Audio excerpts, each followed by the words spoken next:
Very well. Tanzania and Ethiopia are the fastest growing economies in Africa.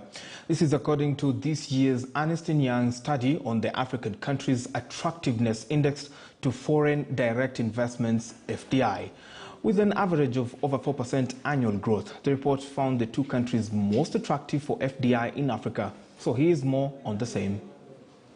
What we are looking for this year is how has FDI has been affected by the health impact of the COVID-19 and which sectors are these investments going to. I think the transitional countries, Southern Africa and North Africa, still attracted more FDIs than the others, but it wasn't because perhaps they are different. I think it was about their nature of the economies and also where the FDI came from.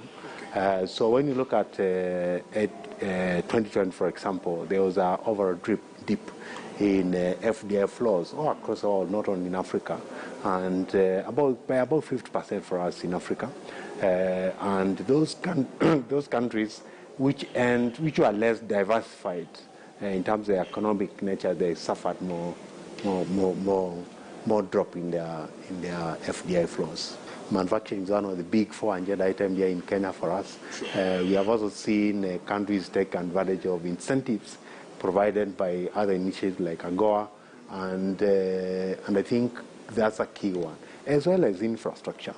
The infrastructure investments, energy investments, for example, have continued being a huge attraction for investment in Africa. And I think because we don't have adequate infrastructure, I think we'll continue seeing that. Investment, particularly in energy, as well as communications as well. Taxation, I think, is one of the aspects when you look at ease of doing business, because taxation comes in very many forms. You can actually incentivize businesses through taxation by providing tax incentives, and you see various governments and our government here doing some several sectors, but it can also inhibit businesses. So if you have a lot of business licenses requirements, if you increase corporate taxes, and the rest. And what is also interesting is that in Africa there is the Africa Continental Free Trade Area, and hopefully that will actually harmonize some of the taxes across Africa. And I think it's a huge opportunity for investors. And hopefully, if it's implemented, then investors will be looking at Africa as one investment market.